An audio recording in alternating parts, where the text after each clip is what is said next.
সন্ধ্যার স্ন্যাকে এরকম একটা মজাদার রেসিপি বানিয়ে নিতে পারেন। আর এটা বানানোর জন্য আমার লাগছে প্রথমে একটা আলুটাকে স্লাইস ছিলে নিয়েছি। এবার এটাকে একটা গ্রেটারের সাহায্যে গ্রেট করে নিচ্ছি। তো আলুটা গ্রেট করা হয়ে গেছে। এটাকে আমি একটা পরিষ্কার পানি দিয়ে ভালো করে ধুয়ে চিপে নিব। তো আমার এটা ধুয়ে নেওয়া হয়ে গেছে।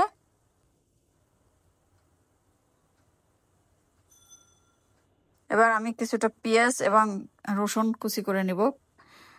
একটা চুলায় একটা কড়াই দিয়ে তেল গরম করে নিয়ে তাতে পেঁয়াজ কুচি, রসুন কুচি এবং আলু কুচি দিয়ে এবং হলুদ, মরিচ ও জিরার গুঁড়ো দিয়ে ভালো করে নেড়ে চেড়ে নিয়েছে। এবার দিয়ে দিচ্ছি একটা ডিম। ডিমটাকে একটু ভেজে ভালো করে অমলেট করে নিয়েছে। এবার হচ্ছে পাউরুটি নিব। পাউরুটিটা চারদিক থেকে কেটে নিয়েছি। এবার একটা বেলুনের সাহায্যে একটু বেলে নিব। এবার পাউরুটির ভিতরে ওই ডিমের পুরগুলোকে দিয়ে দিব।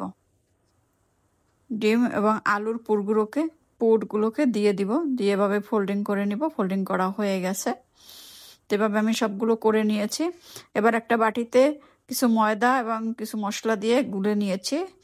এবার ওই পাউরুটিগুলো ডুবে তেলে ভেজে নিচ্ছি।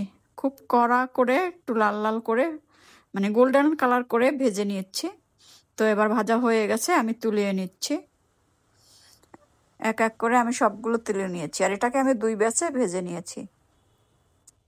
তো তৈরি হয়ে গেল আমার সন্ধ্যার স্ন্যাক। খুব মজাদার একটি সন্ধ্যার নাস্তা। এই নাস্তাটি হচ্ছে আপনার potato potato egg bread role recipe. Potato egg bread role recipe. এটা দেখতে যেমন সুন্দর, খেতে তেমনই মজা। আপনারাও বাসায় ট্রাই করতে পারেন।